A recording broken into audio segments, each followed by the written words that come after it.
आनंद रूपाय विश्व उत्पत्ति आदि हेतवे तापत्रय विनाशाय श्री कृष्णाय वयम नमः।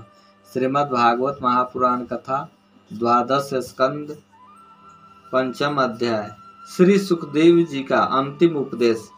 श्री सुखदेव जी कहते हैं, प्रिय परीक्षित, इस श्रीमद्भागवत महापुराण में बार बार और सर्वत्र विश्वात्मा भगवान श्री हरि का ही संकीर्तन हुआ है।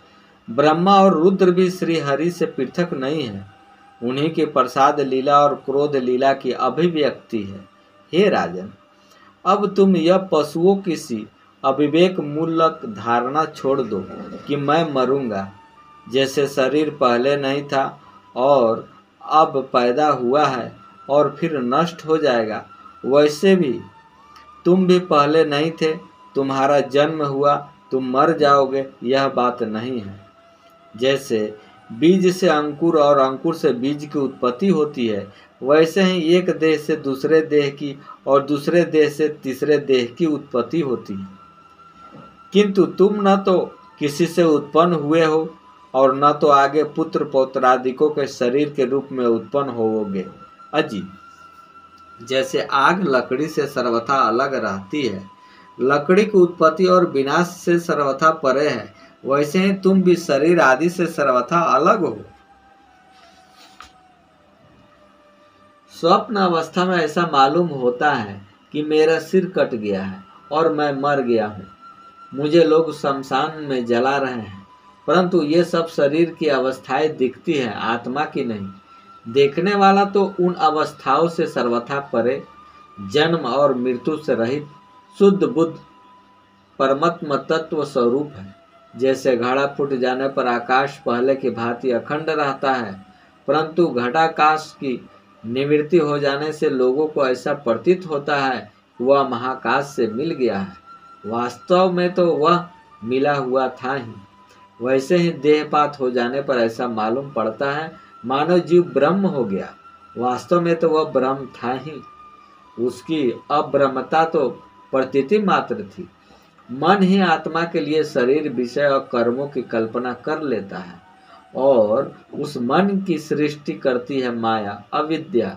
वास्तव में माया ही जीव के संसार चक्र में पड़ने का कारण है।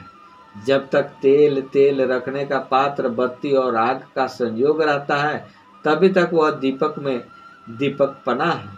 वैसे ही उनके ही समान जब तक आत्मा का कर्म, मन, शरीर और इनमें रहने वाले चैतन्य ध्यास के साथ संबंध रहता है, तभी तक उसे जन्म मृत्यु के चक्र संसार में भटकना पड़ता है और रजोगुण, सतगुण और तमोगुण की वृत्तियों से उसे उत्पन्न स्थिति और विनिष्ट होना पड़ता है।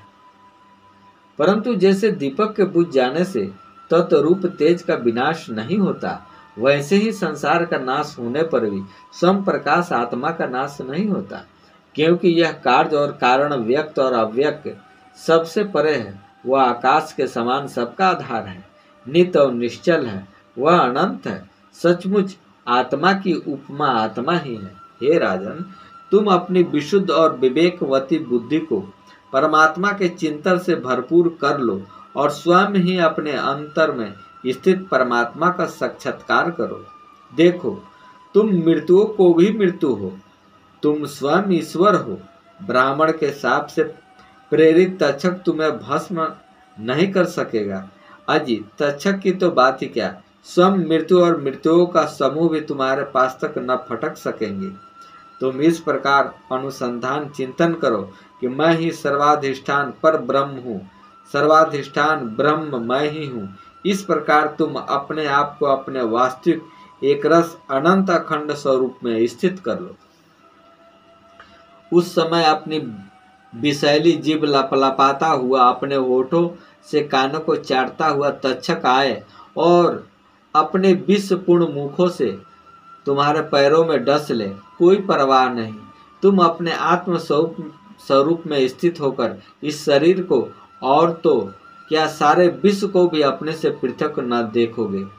आत्मस्वरूप बेटा परीक्षित, तुमने विश्वात्मा भगवान की लीला के संबंध में जो प्रश्न किया था, उसका उत्तर मैंने दे दिया। अब और तुम क्या सुनना चाहते हो? शेष अगले अंक में। राधे राधे।